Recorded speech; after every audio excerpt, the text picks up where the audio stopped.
welcome to Writers Blockbusters, the show where we treat the final edit of the movie like the script. I'm one of your hosts, Bob Rose, at Thundergrunt Bob on Instagram. And right now, Jimmy's going to introduce himself. I am Jimmy George. I am a screenwriter and script consultant, and I used to work in a liminal space, lots of liminal spaces, which I'll talk about in a minute. And you can find me at scriptbutcher.com. Jamie? I plead the fifth. No, I'm Jamie Nash. I have written a bunch of Save the Cat books that you can go check out right now. So pause the podcast. Go check them out. Buy them. Put them in your cart. Save the Cat Writes for TV. Save the Cat Writes Horror. The Save the Cat Beat Sheet Workbook. I'm also a screenwriter as well, and that's all you need to know. Okay, and today we're going to talk about Backrooms. And before we get into our discussion topics, we're going to go around and say how we thought of the movie. Let's start with Jimmy.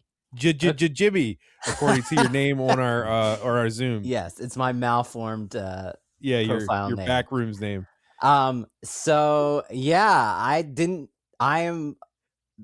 The hype for this movie has made me feel so old, and I don't know where that dog's coming from, but that's awesome. I think it was Jamie's dog. It's a dread flag. There it is. Yeah. So I didn't know anything about this YouTube series before this whole cultural moment. And Jamie's dog didn't either. But yeah, so I came into this completely blind about what it's referencing and what it's adapting, and I love this movie. I saw it at a liminal space. I saw it, for anyone who knows where we live in Baltimore, I saw it at Security Mall, which is a mostly abandoned space and super creepy to walk around. There's a movie theater still there? Yeah, dude. It's an upgraded it's an upgraded AMC. It's an awesome movie theater at an abandoned mall. Holy shit. And what was interesting to me, because it's being so well received, is I saw it 2 nights in a row, packed theater, and the entire theater was so bored by it. But so I was like the weird one in the seats, like audibly reacting, like when he digs into the person's like stomach, I was like, oh, and like everybody's looking at me like, what the hell's wrong with you, dude? This is not good. But I loved it. And like some of the personal reasons why it hits me are, I used to work at malls for 17 years, as I've said in the past, and it was a daily routine to walk around liminal. The back rooms of malls, the back hallways of malls are super creepy and maze-like. And I had to go take the trash out to the dumpster every night, sometimes at like 1 a.m. at the mall. And it's like really weird and eerie. And the worst one, the scariest one, is I used to work at the gallery at Harbor Place downtown. It's the mall. And those hallways, it's like being in like the corridors of the ship in Alien. And I was constantly, there's drips, there's just like this weird droning. Every hallway looks the same. I'm like carrying like 20 pounds of trash on a cart and like wondering if I'm lost. And so like every night I closed my night with a super creepy trip through liminal spaces. So I can relate to that feeling for sure. And like the movie explores, it absolutely was like this manifestation of my sad, depressing existence. So yeah, I love the movie. Also, one other thing that was really weird was in 2011, I optioned a script called Dead Ends, and it wasn't liminal space horror, but it's about a group of people who wake up in a warehouse maze. And so there were a lot of weird moments where I was like, holy shit, like there's a scene in my script where someone climbs to the top of the rafters and they look down and they see the sprawling maze that just keeps going and there's no escape. Yeah, and it's very similar. Yeah, and I had a whiteboard from all the previous victims that had died because they hadn't been able to like map out the maze. So like they find this like bloody whiteboard that people were using their blood to like map out the maze. So it's weird. I was like, oh god, this is not that script will ever find new life, but so it was cool to see something like that on the big screen. But yeah, Did I they love find? the movie. Did they find the lost ark in the warehouse? Yeah. No. I was gonna say, Jimmy, and I'll just recommend this to anyone listening too. Kane Parsons on the YouTube channel where this became famous, he made a second show that wasn't Backrooms called The Oldest View. Okay. And that, Jimmy, if you're interested in this, that is literally about a mall that a guy discovers because he finds a stairway that goes like a mile down in the forest.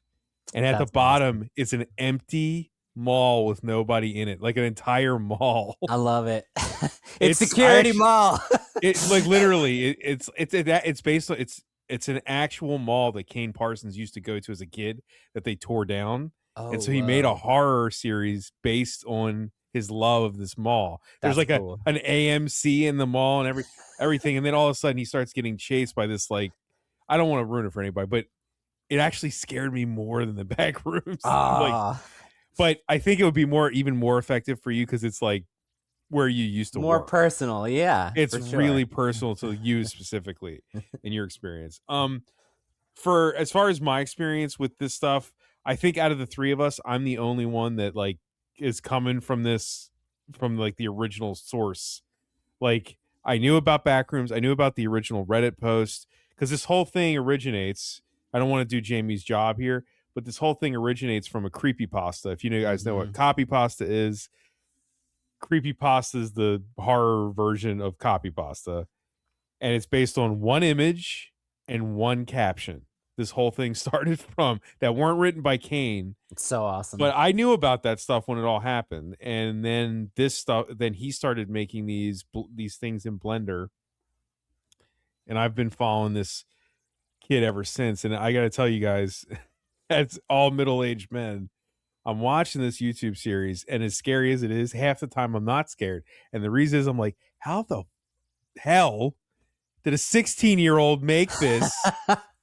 Son of a bitch. You're playing the comparison game. Ooh. Yeah, I know. You can't do that, or The else you thief just want of to die. joy. Right. You just want to die. You're just like, how did he do this? Damn it. It's so good too. But yeah, I'm a big fan of the actual source material on YouTube, which the YouTube series has full continuity with the movie for anyone listening. Cool. That's been confirmed by Kane and everything. In fact, I think there's some like events from the YouTube series that butt up against the movie. As far as the movie, I really liked it. I really enjoyed it.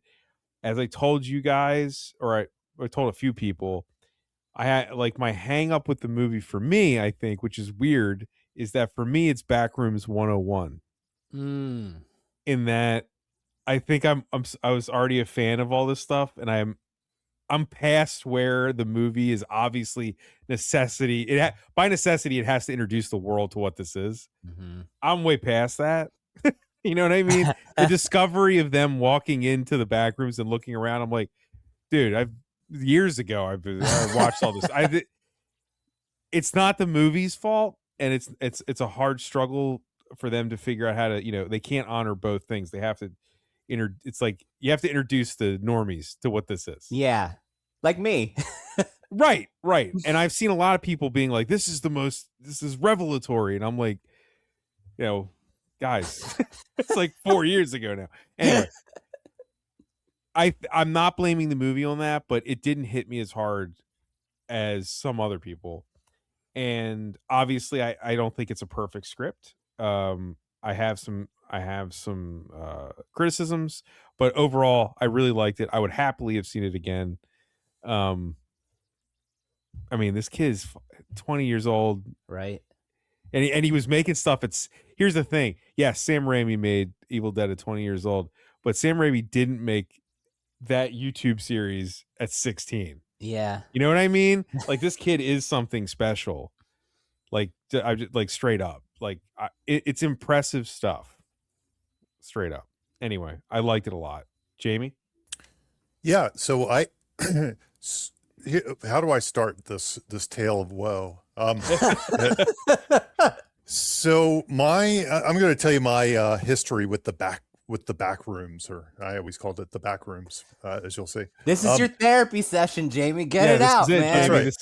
And then you leave it behind after this. Yeah. So in 2019, a friend of mine, colleague, producer of Blair Witch, Greg Hale, messaged me, and he had a treatment for this thing called the Backrooms. His was called the Backrooms. And he sent it to me, and his son had introduced him to it, which is, if you listen to a lot of the producers involved with this, that's a very common theme, is young people introducing old people to this particular IP or creepy. Kind of what the movie was. It's like, Yeah. Hey, old people, here's what this is. Yeah, that's kind of what goes on. So Greg messaged me. He asked me to give him notes on this concept, and quite frankly, I didn't quite get it. Like, I gave notes, I kind of got it, but I didn't see anything scary about I got being trapped in a room, or an endless series of rooms, but I didn't quite get it. So I gave him some notes, sent it back, and he went on.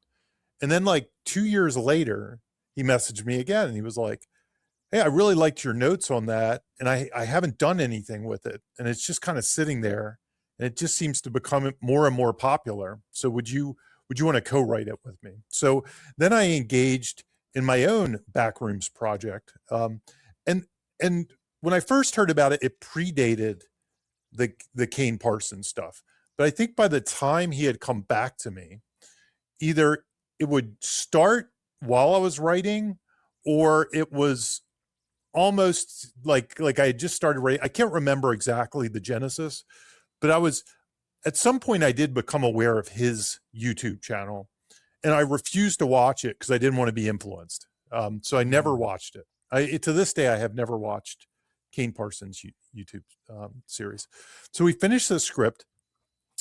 Kane's thing is out there.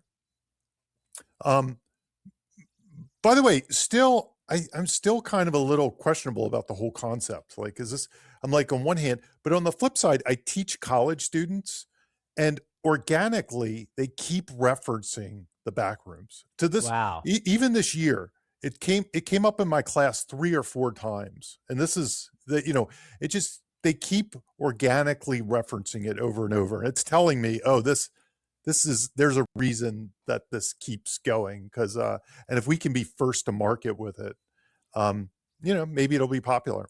So when it was done, we sent it to, in order to not name names, Ed was involved. I'll name Ed's name because he won't care. Our Ed only Sanchez. guest.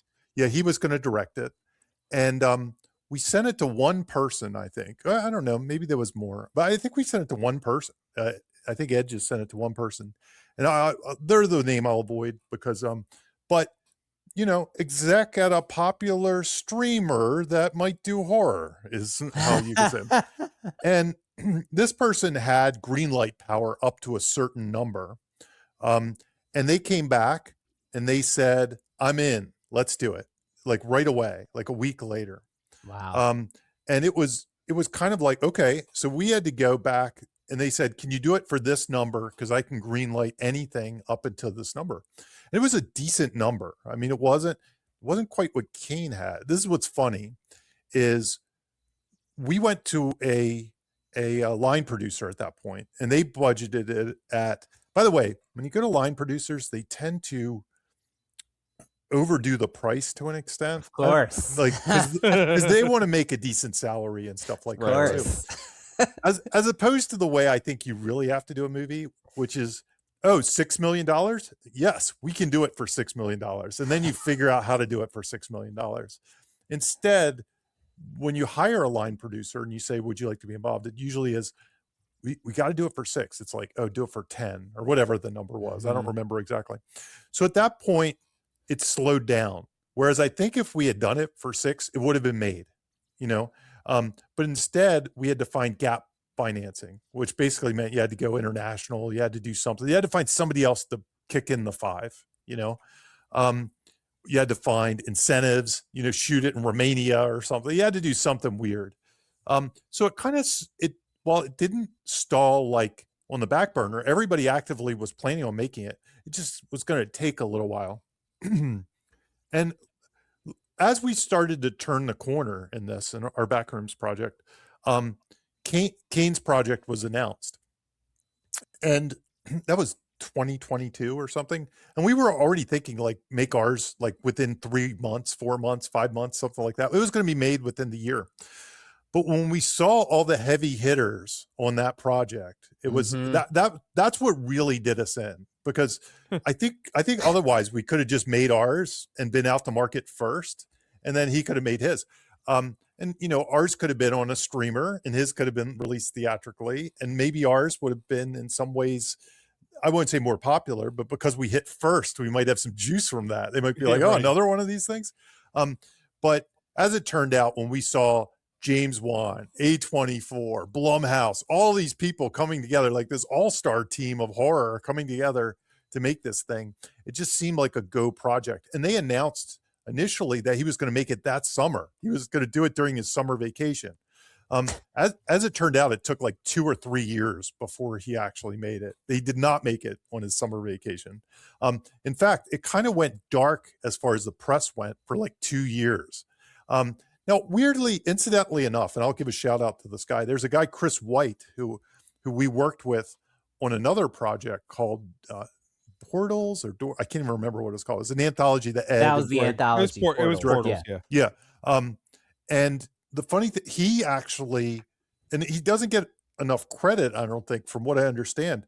He actually he reached out to Kane first. He was the first guy, because his son told him about the Backrooms and said, check it out. And he's a guy that's plugged into the internet. He's really keeps his finger on the pulse. And he introduced Kane to people like, I think it was Atomic Monster. He introduced him to, and then Atomic Monster got involved and so on and so forth. And he's an executive producer on the movie as well. So I used to message him every now and then, and I'd be like, hey, what's going on with that thing? And I told him. And then I'd go back to our group and I'd say, I'm not sure that thing's getting made anymore. I'm not, and because I don't think Chris really knew at the time, and it was taken 2 years. And long story short, that's my, and it's a story I have 100 times over. I could tell this story 100 times on different projects. And honestly, I've done it so long that this one didn't affect me that much, even though I probably put in, hundreds of hours of work on this script, and it just went away in an instant. But it didn't really bug me. Maybe I had other gigs. Like sometimes they hurt less when you have 10 other projects and you're like, whatever. You've built up a callus, Jamie, I really have, because I don't remember that one affecting me, but I do remember the buzz of thinking that one was going to get made. I remember talking to people. I think it was around the time I directed Terrace Lanes, and I would talk to the producer there, and they knew a little bit about it. And I was like, yeah, I think it's going to happen this summer or this fall.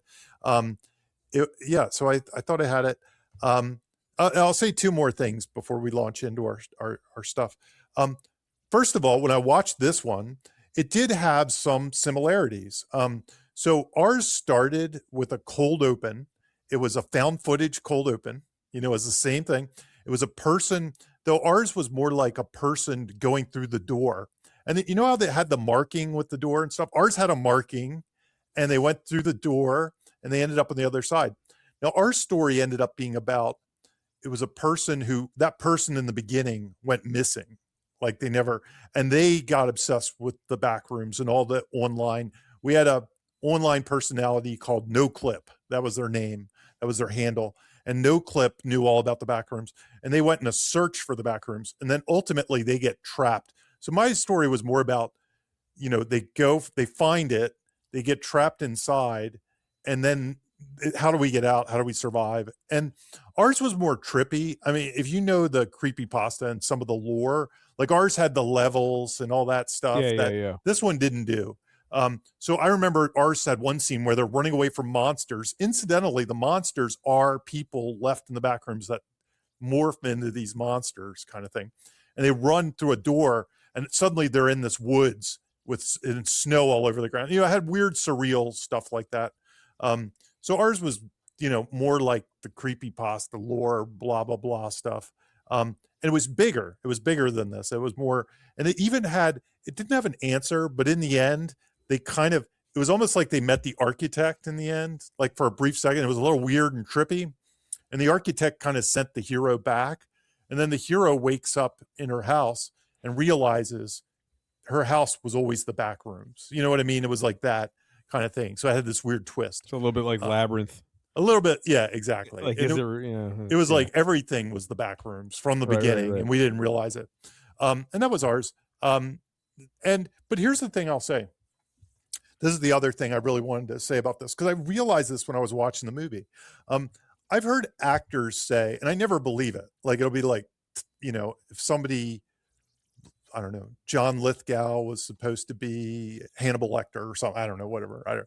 And he'll say, yeah, then I went and saw the movie and I realized I could never do what Anthony Hopkins did. So I was fine with it, like, because it was better than what I would have done. I always was like, that's BS. I would never feel it. I'd be so like, I can do as good or better. But honestly, watching it this weekend, I was like, this is better in some ways than, ours was very different, but this is a much more satisfying Friday night movie that'll become a blockbuster. Like ours would have never been a blockbuster, would have been too weird. And I was like, this one's better than what I could do. This is better. This is like good. So I'm fine with it. Like, and that's honestly, and it's the first time I've ever felt that way. But I kind of reflected back, because every time I hear somebody say that, I'm just like, that's complete. Those actors don't think that. They have to think they'd be as good or better than. They're just saying that for the press. They're not like, Leonardo Leonardo DiCaprio was so good in it that I could have never done what he did. They're like, if Will Smith could time travel, he would be in the Matrix. Okay. Yeah. Yeah. You would say yes. Exactly. Yeah. But honestly, I did. So I've had to readjust my thinking on that opinion, because I felt very much, instead of like being there and being angry, like, oh, we did the same thing. Oh, that could have been us or that. Now, the only anger I have at all is we should have been out 2 years before this one, and they would have been like, well, this second one's much better, but they got here first. We probably should have been that. But anyway, that's my Backrooms story. Did you like the movie? I loved it. I thought it was great. Yeah. No, I never really said your opinion. And the weird thing about it was, I really didn't think I was going to like it, just because I thought it was going to be too much like my Backroom story. Yeah. And it was going to be trippy and weird. And I was going to be like, oh, this just get, because that was the problem I always had with it, was like cracking like what the horror story of it all was or something. And mine was a survival story, but it was just so like, I don't know. It was difficult to kind of come up with the goal of survival once you're trapped. Like once you're trapped, it's like, how do you get out of that thing and stuff like that? It was a little weird. For some context, like in the very, I don't, you guys, since you guys haven't seen the very first episode or thing of the series, the guy, like you said, the guy was named No Clip. Yep. This guy like is filming a little movie with his friends, and he falls, clips out of reality, falls into the back rooms, but it ends with him falling out of the back rooms through some portal that's like a mile up in the sky. Right. And it ends with him falling all the way down and then slamming into the ground, and just the camera, is like filming. Yeah. But he did get out. Like it's possible he's dead from the fall, but he got out. You can get out. Right. Yeah. So he kind of opened the door to that possibility early on. Like there's a way out of here, but you got to find it. You know what I mean? Yeah. And the one thing about the YouTubes, like the little bit I saw of them, I really didn't see a narrative in it. I think I was skipping around. No. It just felt like a guided tour, like a weird, creepy vibe. I guess it's a good thing to talk about a little before we get into it, because it's because they're not, this is all, Jamie, you probably have a better word for it because you've done it. It's like the extended media. Yes. Of something. They used to call it transmedia, but I don't know what they call it anymore. Right. Yeah. So it's basically this kid created, extended media of a concept that the audience has to do all the work to piece together, like, and the movie is just the beginning of bringing it all together. Possibly in sequels will give us the answers to stuff he started early on. Yeah, it's Like, not on the talking points, but the off-screen movie for this is like right. Well, insane. the off-screen movie is It's technically everything. everything yeah, right. So a lot of the scripts, so there's a lot of like smaller async interstitials that show us like found footage of what they're doing and what they're working on. Like you get little like ideas of like who created async, why the MRI technology. When they opened the portal to the back rooms, it coincides with an actual earthquake that happened, Mhm. you know, and like it's so that like you get like little, you know, nuggets, but none of it is a narrative story. And like the very first episode of the Backrooms, it's just what I said it is. A guy falls into it at random, runs through it, and through sheer experience we learn things. He doesn't know what he's looking at, just like we don't. Then he falls out of it and dies. So Yeah. it's not like you know, it's a story, but Mhm. it's one of those things where I think it's not on the page, it's execution. Mm-hmm. Which is fine with me. You know, to me, it was just as enthralling if it's executed, you know, it's such a high level. But I don't know if he ever wrote this down. Right. Like, Right. I think he was, you know, it's like, it doesn't seem like he had like a written script or anything for the YouTube Right. series. I don't think he did, but I could be wrong, you know, but it's all Blender work and it's all him creating visually what, you know, what's going to happen next, moment to moment, and then eventually, and this is where it ends. And there's a lot of cuts in there, and every time, like when I watch it as who I am, I'm like, that's when he had to go to a new scene and he couldn't figure out how to, you know what I mean? Like that's why the found footage concept of VHS works, is because at any moment you can just clip it. So Yeah. is it a tight script for the YouTube series? No, it's not. Right. That's not the goal of that. Yeah. Yeah. But it also connects with millions of people. Yes. Yeah. I think that's something that just good to note, is that because yeah, of the show. When we first sent this to our agent, who had no idea what it was, right? It was just like, Yeah. what is this weird thing, you know? But we sent, I remember, a link to the YouTube series, and it was like, he was like, this thing's got 15 million hits, you know, or Yeah. whatever, and it was Yeah, just no, like it's- incredible. Like he was like, how can something I never heard of have 15 million hits?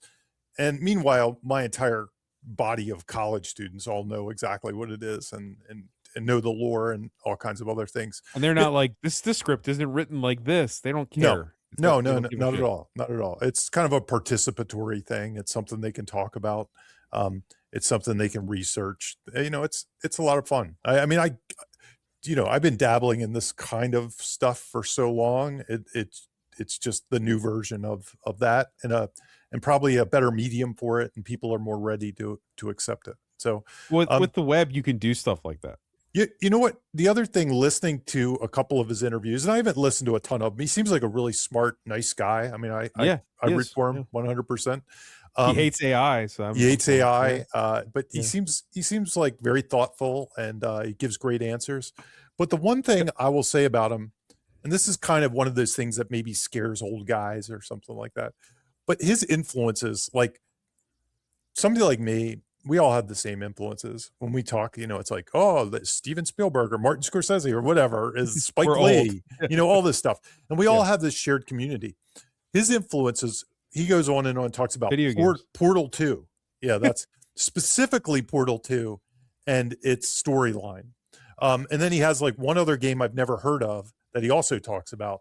And that's what he talks about. And by the way, my college students, it's the same thing. Like I kind of make jokes. I love Portal 2. Oh, I make jokes about my college students all the time, like they've never seen Raiders of the Lost Ark and stuff like that. Yeah.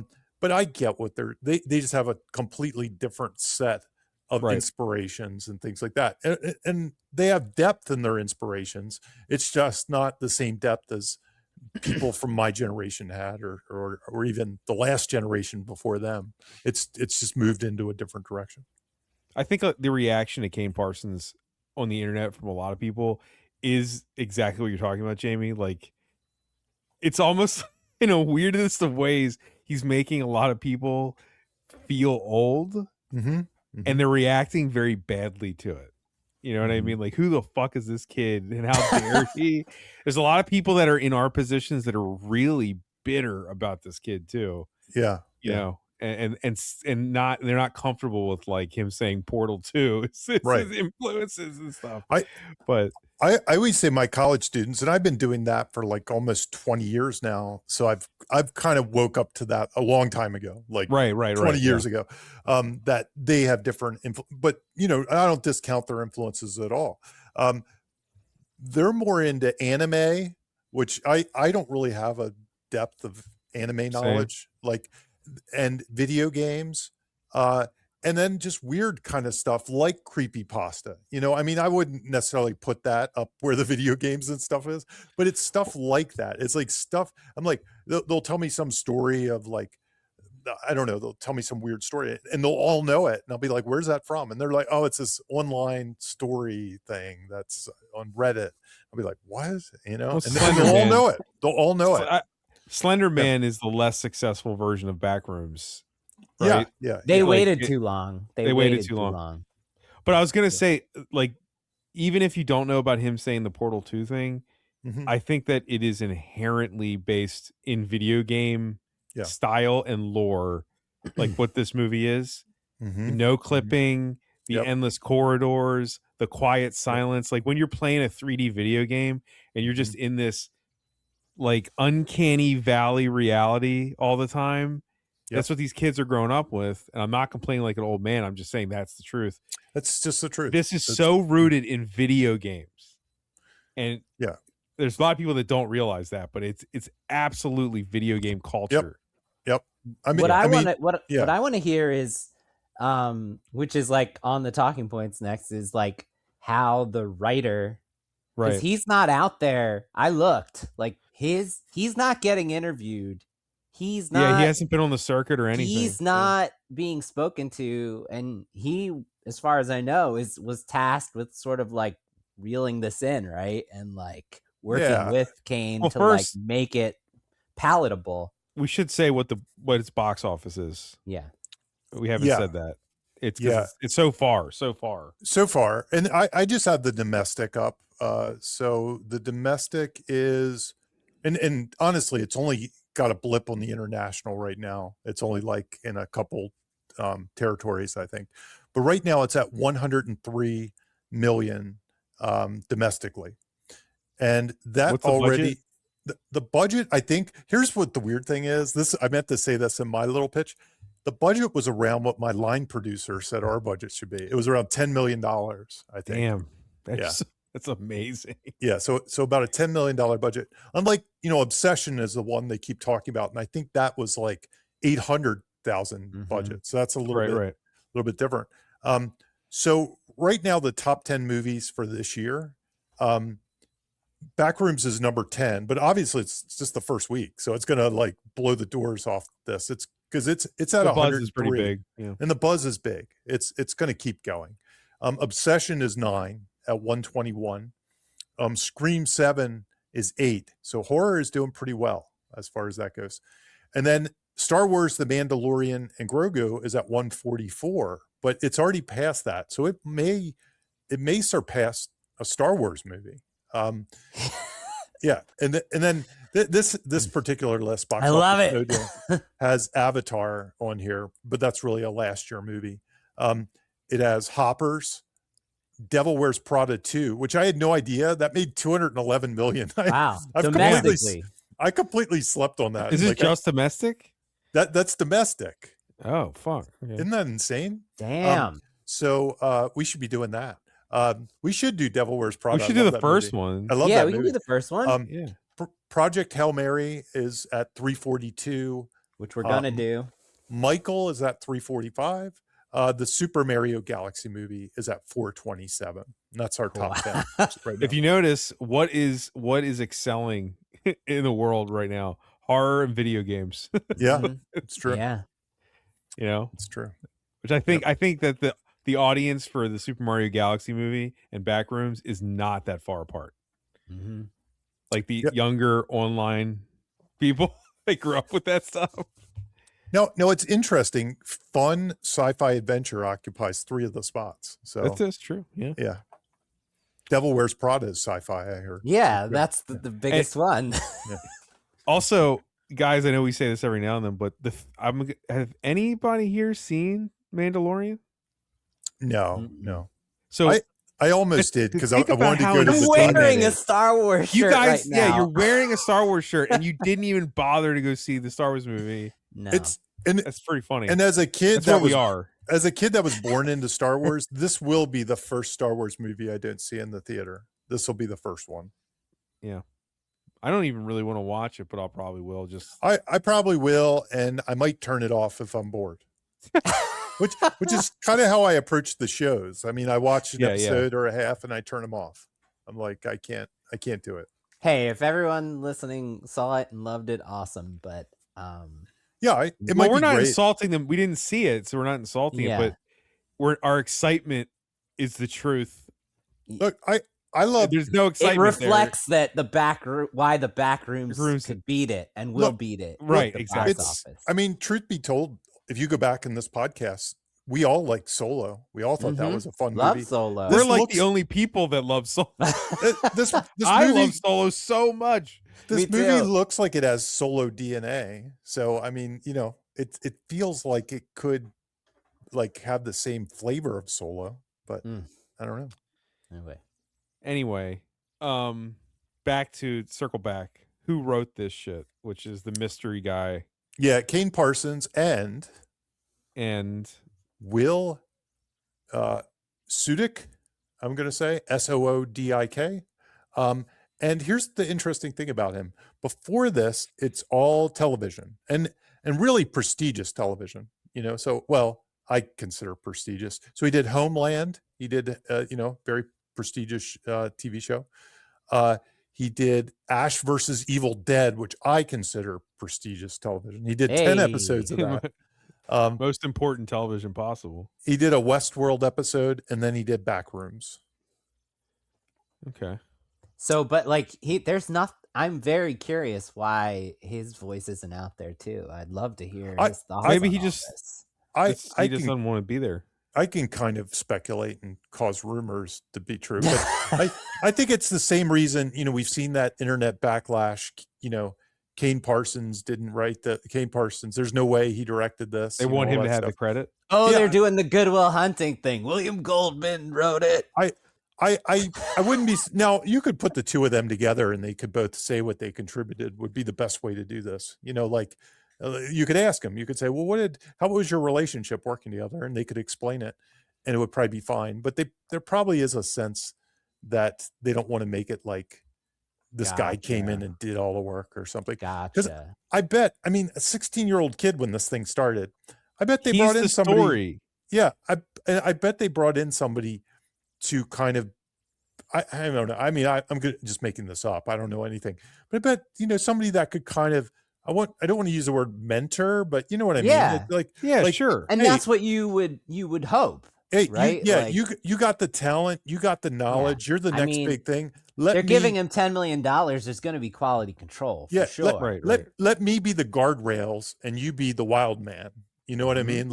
And I'll package it and I'll help you through the notes process and the development process and all of this nonsense. I'll help you figure out how to use Final Draft and all those things. Number your scenes. But you're the Bible here. You're Moses. So you tell me what to do. I'm just gonna. I don't want to discount this guy because obviously it takes a lot of craft and skill and stuff like that. That we're going to talk about at length. That's why I want to know. That's why I want to hear because I think there's a ton of screenwriting craft on display that doesn't speak to what Bob has said about the series. That's why I want to hear from him. Oh yeah, it's markedly different. In fact, that's what I mean. Like I don't know very telling to me. Where on the talking points it would be said for this, but what I said to one friend was that for as odd of a concept as Backrooms is, kind of speaking to what you guys were doing, Jamie, I was like, it's such a weird concept.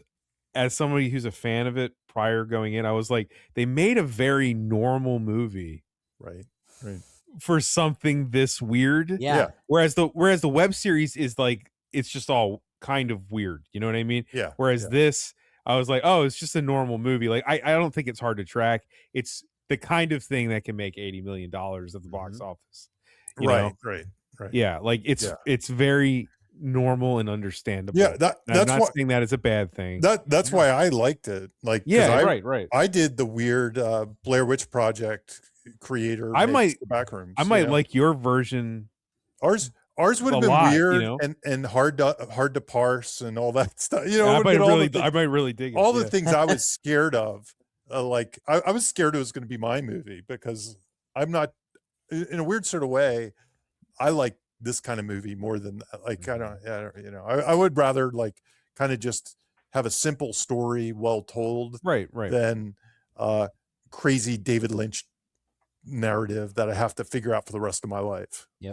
There's some Lynch in here though. There absolutely is. There Yeah. absolutely is. Yeah. It's really, it's like I kind of walked out and I was like, the Backrooms could have been anything. It's about a guy who can't admit he ruined his marriage. You know what I mean? Like, Right. Hey, the Backrooms could have been anything. You name the monster, you could always. It was classic save the cat. It's the things we talk about on the show. Right. Yeah. Law, want, need, character arc, tragedy, blah blah blah. It was all the same things we talk about. Not saying it's bad. I'm just saying. No. Yeah, when I left the theater, I messaged these guys. I was like, well, I wrote 17 talking points down that we typically talk, and we can't do that many. Yeah. So it was that easy for me to come up with stuff we Yes. typically talk about, is what I'm saying. Yep. Well, okay. So next talking point is claiming mental real estate, which I feel like Jimmy, you already sort of opened us up to. So I put this on here really quick just because we haven't talked about it in a long time. We really didn't talk about it since Everything Everywhere All at Once. Actually, we talked about it at Barbarian. I'm sorry. Jamie, do you want to kind of set that up for us, and then we'll breeze through it? Didn't we talk about it on Jaws a lot?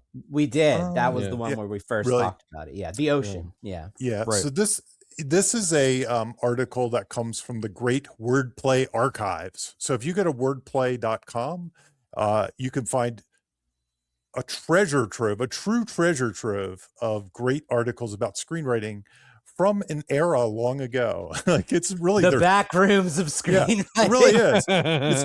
And it, you know, and if you're not, it looks like 1995 internet. It looks like you will. It's exactly what it is. It looks like you've tapped into some weird forbidden knowledge you weren't supposed to find. But so it's Terry Rossio, and it's his site. Ted Elliott used to contribute a lot. That's his writing partner.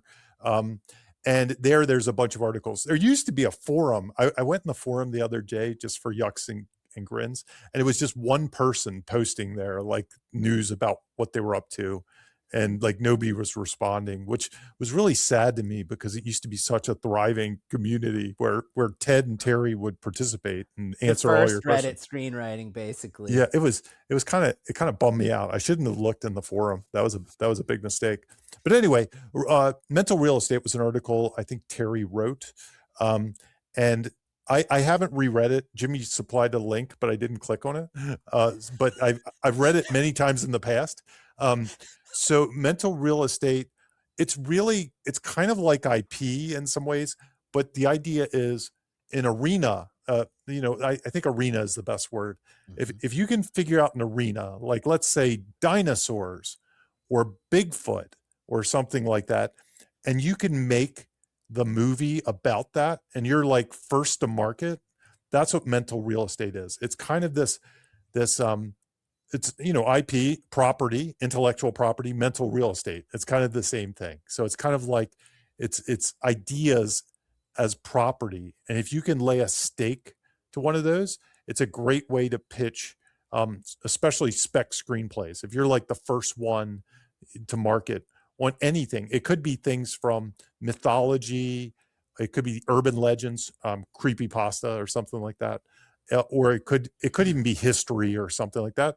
Or it could just be like, I don't know, aliens or I mean, or just like obviously. an animal. Like I'm An gonna go animal. down a list. you're of the some ape fam- movie, you're the shark movie. Yeah, That's right. So That's it's right. it's like one of the most common things you hear when people's making a pitch is like it's gonna do what Jaws did for the ocean, right? Yep. Every single time Jaws claimed the ocean, they staked their flag, and an entire ecosystem forever tied to this movie.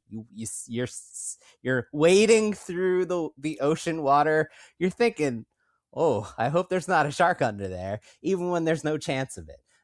Nightmare on Elm Street claimed dreaming, right? The arena is an entire state of consciousness. Don't fall asleep. Barbarian, as we talked about, claimed Airbnb, right? If you're a horror fan, like every time you go to book an Airbnb, you're gonna think there's like caves with mama in the base, underneath. Like they claimed it forever, and they were like one of the first ones. It Follows claimed a stranger walking towards you, right? Like every time now, somebody's just like slowly walking at you. You're so it's like a common mundane scenario they claim their real estate of. Even like this even works for scenes like Final Destination claimed logging trucks, right? Like every time you see a truck on the highway with a bunch of stuff in the back, you're thinking about Final Destination 2 and whether that stuff's going to fall off and go through your face. So all millennials still quote that every week. Exactly. So the point is like the Backrooms, even though it's not the screenwriter, the Backrooms phenomenon, why it's so culturally impactful is they like staked their claim in the mental real estate of like the most abundant buildings on earth, right? Every empty office, every fluorescent lit hallway and room, the second you go in now, you'll forever link anyone who's becomes familiar with it will forever think about this. And it's just like such a great way to understand what this means. So like when you're coming up with ideas, it's just like like Jamie said, not only for pitching, but just like for idea generation. Like I've definitely I don't know about you, Jamie, but I've definitely sat around and been like, what are some arenas that like I could give a fresh take on and really claim the mental real estate of that no one's doing? And then if no one's doing it, that's when it's ripe for the taking, so be first to market. Can I just say one thing about why this specific mental real estate works so well? I think people that don't have Jimmy's experience, like not all of us worked in a mall, but the reason I think this works so well is, I mean, like people were scared of the ocean before Jaws, right? Mm-hmm. With this, everything that is in the back rooms and everything that is covered, throughout the series and stuff like that, it's mostly, with maybe the exception of the residential spaces, it's all places that are man-made that mostly none of us ever want to be at in real life. It's either work, a hospital, going to the dentist, supply rooms. These are not places where happy things happen. You know what I mean? They're like, the mental real estate is like places where in normal life where you just don't want to be because it means you're either depressed, sad, hospital working, hallway, bad news. Yeah, it's like where are people mostly not happy or don't want to go to but have to? And that's the space. Yeah.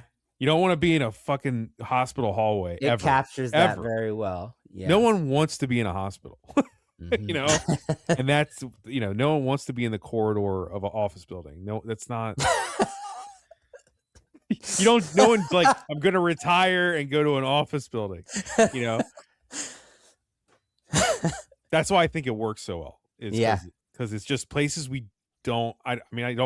None of these spaces are where I ever would choose to be. Like in real life, if they weren't scary, I wouldn't want to be there either. If they were just an operating normal place, I wouldn't want to be there. Anyway, I just had to say that because it's good. That's what I was thinking about when I was watching the movie. I want to talk about the opening scare. Yeah. So I put the opening scare.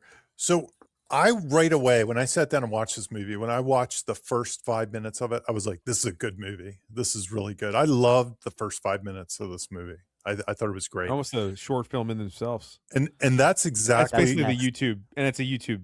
That's what it is. So I You know. and I think it was something about the sound design that really hooked me. Yeah. More than anything else. Like it's kind of like you get the buzzing fluorescence, but then you also get the whoosh, whoosh of the camera and stuff.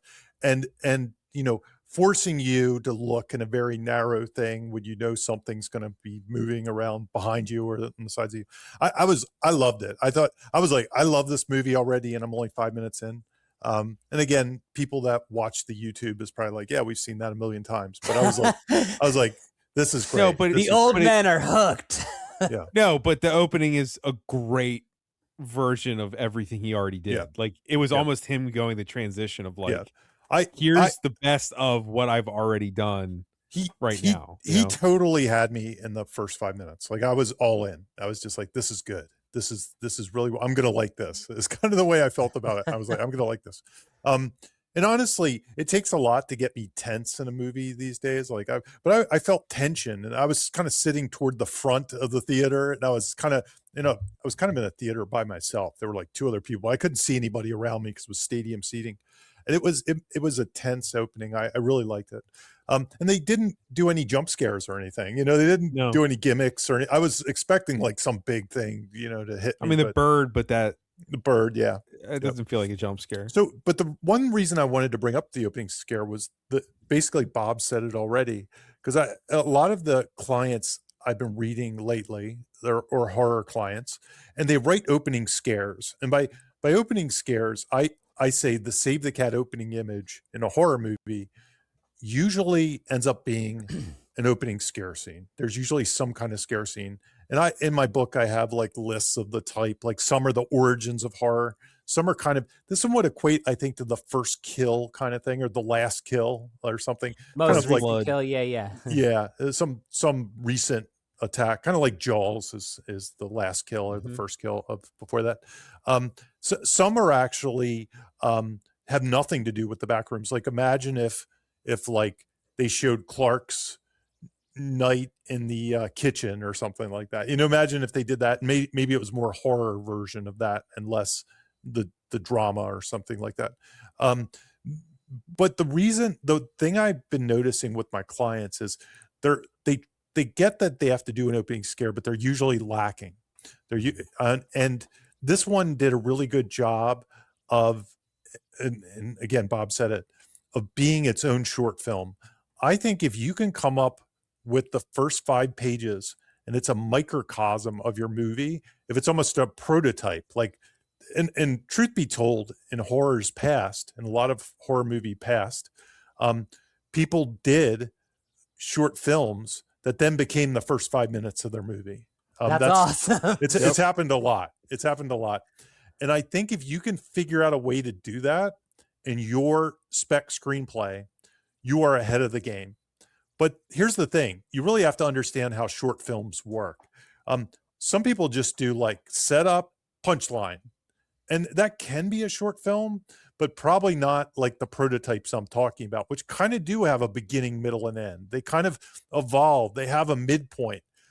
Honestly, they could have a beat sheet unto themselves. They could have a Save the Cat beat sheet. They could have 15 beats almost. Like we set up, a catalyst happens. There's an all is lost. And, they could almost have a complete beat sheet. But if you can pull that off, if you can pull off the kind of prototype in your first 5 minutes in your opening scare, it always works. It's always great. Scream is the perfect example, right? Yeah, Jamie, I put yes, and I put some of the ones we've talked about in the past. Jurassic Park is a dinosaur evading captivity and hunting someone and killing them. Right. The Rock is a betrayed soldier stealing chemical weapons, then a nervous chemist defusing one. Some that we haven't talked about, but The Ring is someone watches the cursed video and gets killed by the curse. That's another great one. The Wedding Singer is a wedding singer uses charm and showmanship to rescue someone else's wedding from disaster. Scream is the killer sardonically quizzes a victim about their horror movie knowledge, then murders them. It's like, it's a mini version of the movie, like you said. I almost think if you're going to, aspire to do, and, some of the stuff is kind of formulaic, but I think it's a great cheat formula to aspire to, is just write the short film first that goes in front of your movie. and see if you can turn that into your opening scare. I think it's a great method, because I keep seeing people fail at the opening scares. This is why I wanted to talk about this one, because I keep seeing people, and it's hard to put a finger on why. Usually it's ambiguous. I can't tell you how many times I've read a person's running, there's a force, they run, and then they fall, and that's it. And it's like, what was that? It's something. I don't know what that was. I don't care about that. What I read a lot, Jamie, is what someone else that it reminds me of you has labeled the false start, which is like it's the start of some other story that we don't get to see anymore of. Yeah, right. Like it's completely arbitrary opening. You could argue our show started with a great opening scare with Get Out. Exactly. That's a perfect Get Out has a one. great opening scare. It's a very mini version, right? They of the pull whole over movie. The car. Oh my god, yeah. Yeah. The other thing it does, so I wanted to add, we're gonna touch on, we're gonna go in depth to Jamie's Dread Flags a little later, but my favorite thing this one does is what I call shark fins, which are like signature dread flags, harbingers of that your monster is near. Like every time we see these things or hear these things, we feel dread and tension that the monster is near, even if they're not anywhere near, right? But they're imbued with meaning, so we feel that the monster is near.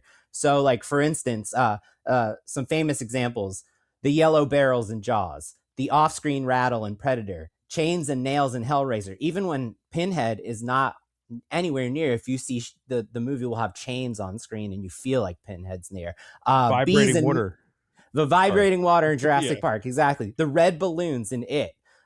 Bees and mirrors in Candyman. So like, this is all the things I listed the second time I watched that are shark fins for the Backrooms that they established in this first 3 minutes. Seagulls. For the rest of the movie, every time we see seagulls, even when it's in the parking lot, it's outside, you hear them. Every time the movie just continuously uses seagulls, even not when they're in the back rooms. The no credit needed sign. The first time we see that sign, it's fused into a wall upside down. So every time we see the no credit needed sign in the real world, we feel dread and tension. It's a shark fin for the back rooms. Stacks of furniture. Every time there's a stack, every time we see furniture after that, now we feel dread, because the first time we see furniture, it's fucking stacked up and makes no sense. The Ottoman Empire itself. Yes, it created what it did through all these things. The fluorescent lights, the buzzing, as Jamie said, the stained ceiling tiles, distant thudding, long trails of wires, surveillance related imagery. All of these things are established in the cold open as like extraordinary, right? They imbue every one of those things with horror. So then we cut to the regular world, right? And we instantly feel dread when we see, like, our brain picks up the ceiling tiles, in the furniture store. Our brain picks up all this stuff. So it's just like a great example of how to like use the opening scene to create these shark fins. I'm so impressed. Holy shit. It was like my favorite thing walking away. I was like, damn, it's so much craft. I love that Clark was already in the back rooms before he ever discovered the portal. Exactly. He already was there. That basement in the fucking store. That's the back rooms, man. Yeah. Do you have more on the? No, that's it's just like they made a whiteboard. You guys, we've talked about the whiteboards, right? For the premise pretzels, they made a whiteboard for each one of these things, and that whiteboard started in the opening scene. It's so awesome. Good stuff. Monster in the House, Sin. Monster in the House. So we've never talked about this. We never mentioned it. And at this point, we've talked about it so much that usually I just kind of skip over this part, or I want to, unless there's you gotta do it, Jamie. Well, but the reason I did it for this one was because I think I found something I missed in my book, and that's why I did it, because I was like, I think I found something I missed. I think I need a new book. So, and you guys, this is debatable. So I wanted to bring this up with you guys to see what you thought. So Monster in the House has 3 elements. So the Monster in the House is Save the Cat genres. This is the thing I talk about every single episode. The Save the Cat genres are from Blake Snyder's first book, they're basically a list of story patterns. They're not like regular genres like horror and comedy. Instead, they're patterns like The Golden Fleece, which is a quest or a road trip movie, or a buddy love, which is could be a love story or a friendship movie.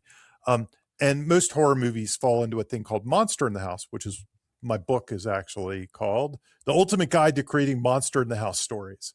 But the Monster in the House has 3 specific elements. A monster, I think it's self-explanatory usually.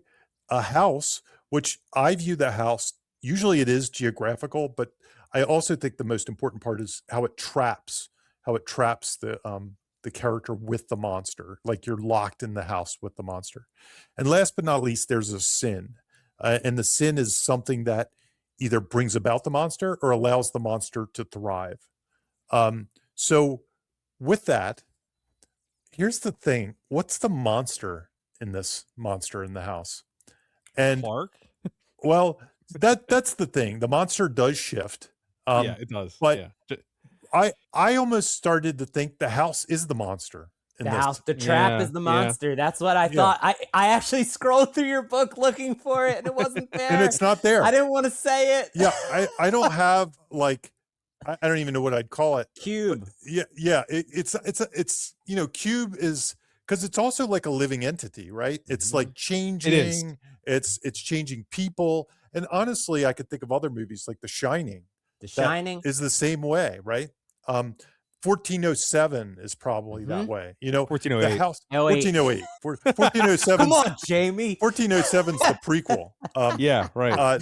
Jamie's writing 1407. It's the guy next door who's like, what the hell's going on? What's happening over there? That's like, I want to make a short film of that. It's like the best thing ever. 1407. It sounds like the guy from Better Off Dead is screaming a lot. What's going on? But that's the thing. I didn't have whatever this one was called, whether it was the house, the building, the something. And I think that's one of them. So I had to bring it up. While I do think there are monsters like Captain Clark, like Clark himself, but just like Jack becomes a monster in The Shining, I think the house is really the monster in the bigger picture of the story. So anyway, the title. Hence the title. And so I wanted to anyway, that was the main reason why I wanted to bring it up. But I also wanted to talk quickly about the sin. What do you think the sin is in this story that either brings about the monster or allows it to thrive? I mean, the sin, they kind of say it in the movie. It's obviously been established prior, but what's his name? I forget the name of the scientist guy. He's famous. The Duplass. Duplass, yeah. Sorry. Yeah. The sin is scientific experimentation or MRI, the MRI experiments or whatever. However you want to define I agree. that broadly. Even though that may have allowed them to tap into it, but the fact that this scientific company like found it and is keeping it a secret and stuff, it's a lot like Wayland Yutani or something, or Jurassic Park or something. It really does. At the end of the day, this movie kind of has a Frankenstein style science and corporations and stuff like that kind of sin to it. Whereas Clark's sin or Clark's arc, Clark's flaw about being stagnant and doing the same thing over and over and blaming others as opposed to being introspective and stuff.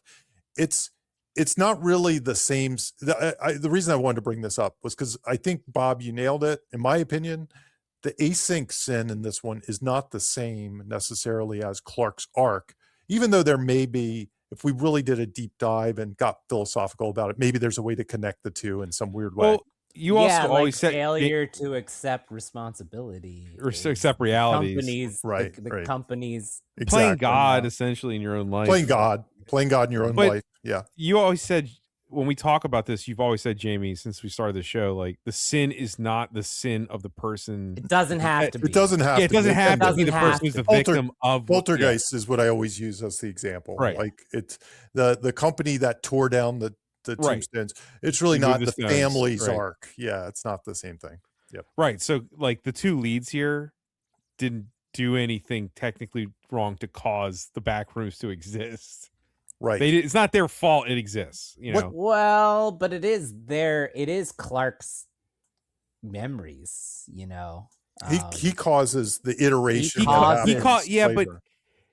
yes, but he didn't like cause it to exist. Right, is what I'm right. saying. Like, Yeah, he's not responsible for the thing that made it be there in the first place. The inception. Yeah, the inception. He's simply he's simply a victim of its power. He's one more.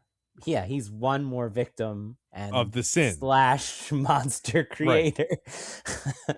Yeah, the protagonist can just be a victim of somebody else's sin. Yeah, it's almost like some weird echo chamber to your soul or your memories. Yeah. And if you're a horrible person stepping inside it, horrible things are going to come about. You guys are setting me up for my next point. It's the Polar Express of reality. It's like the uncanny valley of reality, even with tables and chairs and drywall and all that. It's just that, it's expressing us slightly off, no matter who people and things. Here's what's interesting to me, like when I look back at my Backrooms project back in the day, is we would have had the same monster in the same house, right? It would have been the same, but the sin was different. The sin, like I didn't have an async in mine. That wasn't a thing that existed in mine. I don't even remember what the sin would have been in mine. It was probably some very cynical thing that didn't have a sin. You got screwed, because I think it was probably had something more to do with obsession or something like that, which hints at this one, like Clark becomes obsessed, you know. I want to get this name right, but Kane Parsons, when he was asked who is the villain in the entirety of Backrooms, he said Ivan Beck. Okay. And he said, and who's the main character? And he said Ivan Beck. And Ivan Beck is the guy who is, I believe, in charge of Async. Okay, so we didn't get to meet him. Oh, that's nothing. I'm not talking about the movie. Yeah. I'm just saying, in Kane Parsons' mind, the villain is basically the guy Waitani, which is he's the guy who committed the sin.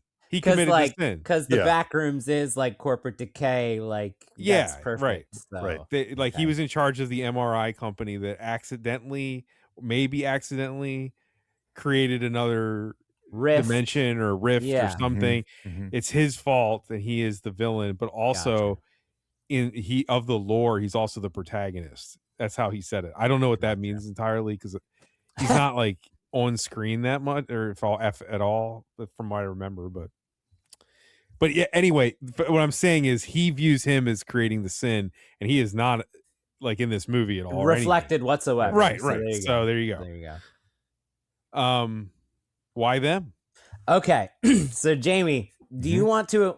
Okay, first of all, the reason I bring this up is, in addition to what Jamie described, he deals with a lot, which is reading an opening scene that doesn't feel right for the script. One of the most common things that happens is I read a script where the chosen leads, the characters, the premise might be great. The concept might be awesome. The why here, why now might be great. But the why them, the characters themselves, are not the right fit to explore the premise. And I thought that this movie was as for all the development that you went through, Jamie, I'd love to hear your thoughts on this. Like, I felt like the construction of these characters was perfect for this premise. So the first thing that I wanted to ask is, like, can you explain for people what stasis equals death is? Because we haven't talked about that much.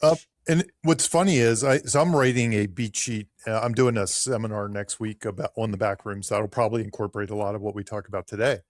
But when I hit stasis equals death, literally it's described in the movie. It's that kind of looping, doing the same thing. It's the movie. It is the movie. There's never been a better example of stasis equals death than That's this. why I brought it up. Yeah. Yes. And when I was writing my beat sheet, I was like, man, that's the definition of it. Super instructive. But the idea is, whatever your flaw is keeping you in the same, motions, the same loop, the same, and you're at stasis. And that stasis is the death of you, because you're not growing. You're not, achieving, you're not happy. It's just you're kind of stuck in this horrible rut built by your flaw, and that's stasis equals death. And honestly, it's what the movie's talking about. Exactly. Yeah. Like Clark's emotional prison appears as an infinite maze. Right. And it's let's not bring politics into this, okay? I should say that's a Blake Snyder Save the Cat term. Yes, that's why. Yeah. I thought I'd get the Save the Cat guy. Explain the Save the Cat term. So when I came across it, I couldn't believe it. I was like, wow, that's like the perfect the whole movie's like Clark obsessed with his own stasis and refusing. Yes. And then since it's a two-hander, Mary is a failed psychiatrist who can't help anyone heal their mental wounds, including her own. So she's in a cycle. We're getting hints that her own fragmented memories, flawed memories, are keeping her stuck, right? She's taking drugs after like talking to people, patients. Yeah. She's having weird flashbacks that don't make sense, right? Like she and her mom are putting handprints in concrete while simultaneously getting construction materials dumped on their head. Like, it doesn't make sense. And so like she's also equally well constructed to take the baton when the story gives it to her. And then the other thing is irony, right? Like, there's two bits of irony here. I mean, I don't want to do the Alanis Morissette thing and like do the wrong definition, but like, it's an architect who gets put into a monster building. Right? And it's a guy who never got to build, who's like put into a monster building built out of his own memories and failures. Right. So there's irony there, and like, it's a therapist who can't help her patient, who then gets put into her patient's mind, basically, to finally face the things that he was trying to explain to her that she didn't have the capacity to understand because she didn't know what she was doing. Can I also point out that the flashbacks that she's having is of her mother, who is obsessed with stasis, of them never leaving the house. That's a great and point. Protecting her from everything. So nothing kind of an extreme version of the stasis we're talking about. Yeah, like her mom was like, we stay inside because everything is dangerous. Nothing can change because if it does, you could get hurt.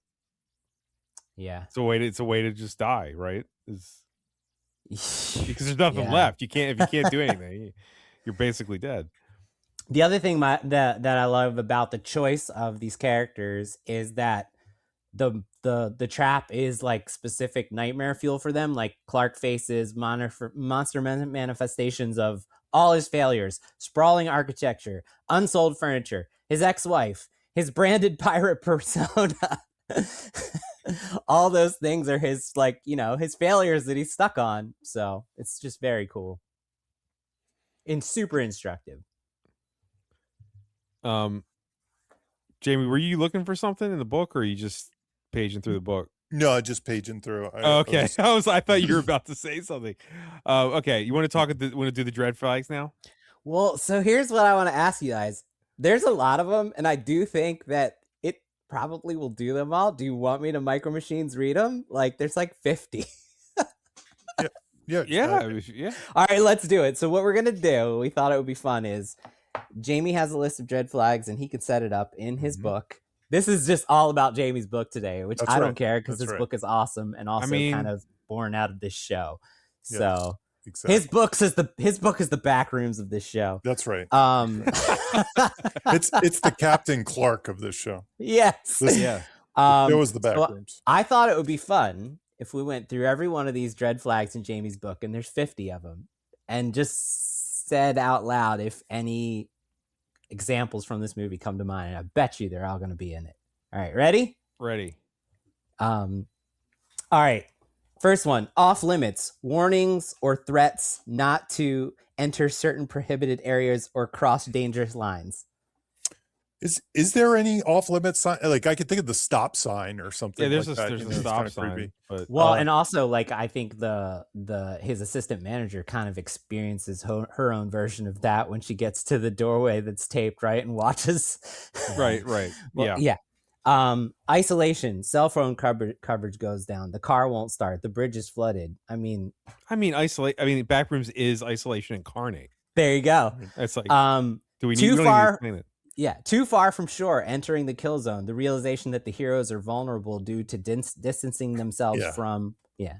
Yeah, I mean, this one is, it's kind of one of the coolest things because you feel tension the more rooms. Like when Clark starts going room to room to room, you start like in your own head doing the math. Like, would I be able to get back to the door? You know, would I be able to find my way out? I would And he not. keeps- yeah, I wouldn't either. I would not. And Yeah. and it's a source of tension. And then of course, the further he gets in, the further he has to get back to avoid whatever that noise is that's coming from ahead, Right. that whatever that monster is that's coming. So this one is great in this movie. I think this it's one does called- a great job of this. It's called the life form in the series. Okay. That's yeah. Naked and not afraid. Removing clothing or disarming weapons or other gear makes someone extra vulnerable. I'm not to the sure if it monster's has this lurking. one. I'm not No. sure.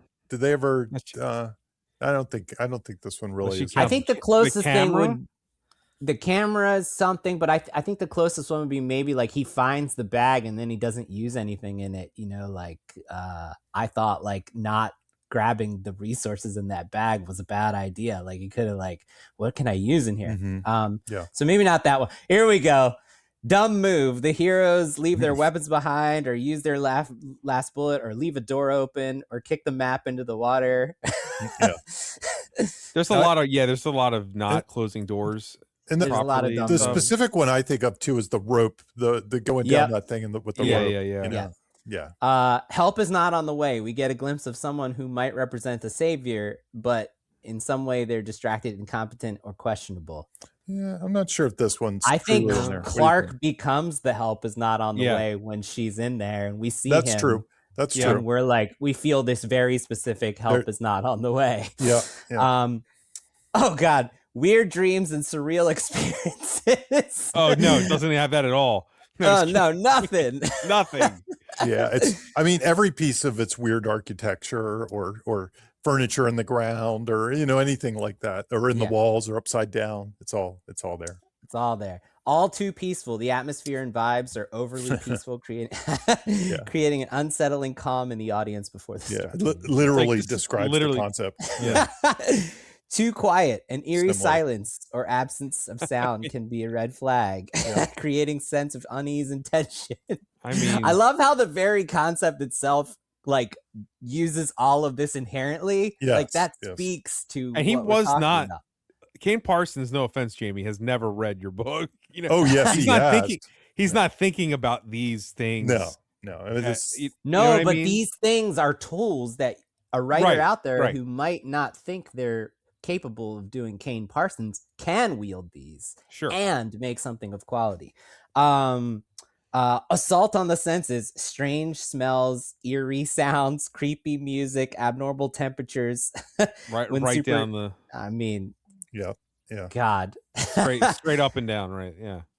Howls in the dark, screams, Oh my animal God. sounds, the monster in the distance. These set a creepy tone and foreshadow what's to come. That's how the whole series starts. Is with that what you're saying right now? Mhm. Just the guy hearing these like horrible pig-like screams. know? Animal encounters, unusual animal behavior, like Yeah. angry dogs or scared birds. A Whether dead it's bird flying away, Yeah, or whatever yeah, it is. there you Yeah. go. Markings or symbols from mysterious glyphs to satanic symbols. These markings set an ominous tone. I mean, they're all Remember, over the he place. sees. They even see the drawing that foretells what's going to happen when she fights him off with the coat rack. Yeah, Yep. Do you guys remember that? I know we've Mhm. all only seen it a Mhm. few times, but Yeah. yeah. There's like there's markings several from of these. There's all kinds that- of like creepy artwork, and world stuff like building that. stuff. lots yeah. of signage. Yep. Yes. You know. Yes. Dark and or stormy. If it's dark or stormy, beware. We all know bad weather brings the monsters. I will say it does something different with this, but does use the same idea, which is the wind chimes inside. Yeah. Yeah. Like there's several moments where the wind chimes are, Mhm. I love that so much. You could also argue that like fluorescent lighting isn't dark, but it's unsettling light. Yes. Kind of Well, like that's the dark is unsettling. That's Hey, the next one. Hey, the next one is lack or excess of light. This red flag often signals There you go. the characters are in a Yeah. place they shouldn't be, Right. or that something of the natural order of Fluorescent things lighting. is affected. There you go. Do you mind that I'm being the one reading this, Jamie, instead No, of you? not at all. Not at all. Disturbing decor, weird or disturbing decorations or artwork, even some otherworldly interior design. Yeah. Oh Yeah. my God, There's it's a reason everywhere. this shit works, man. It's Yeah, like, dude. And all of these are different, but you Yeah. feel every one of them. They're put in use. Signs of death, blood, tombstones, rotting plants, maggots, things that remind us. I mean, remember when he goes down the fucking hole? The camera guy. Yeah. It's all there. Oh, it's all right. It's there. all like moldy clothes and blood. He's like, yeah. Deserted or abandoned posts. Yeah. I mean, yeah, just maybe, just a little bit. Even the wires and stuff like that are Yep. it's kind of the same stuff. You know, someone's been here and did something but didn't make it or abandon the place. 8, rotting, an unnatural, sickly, or decaying appearance of flora or fauna. Yes. Yep. You know, something that it's not explained, but like the Backrooms apparently smells like mold, and all the That's flooring perfect. is slight. Originally, the original creepypasta was all the floors are slightly moist. Oh, And the carpet so is all gross. like disgusting. So gross. I think Maybe for the mine sequel. played with a lot of the that kind of stuff. The senses. Sensational, the sense.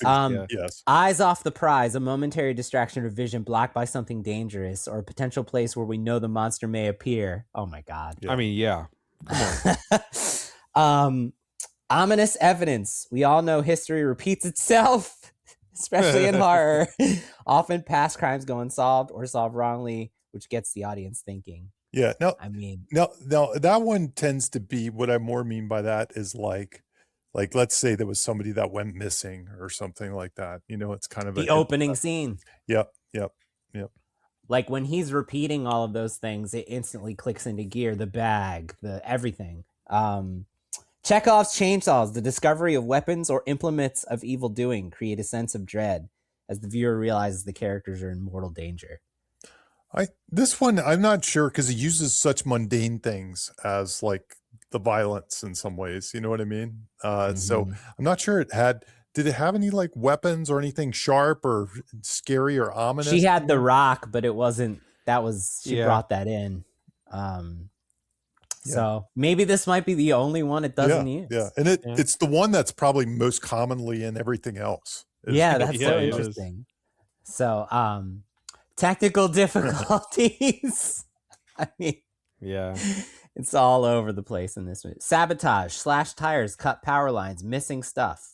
Yeah, it might not have that one. I don't know that anybody like Clark sabotaged Mary or anything like that at any time.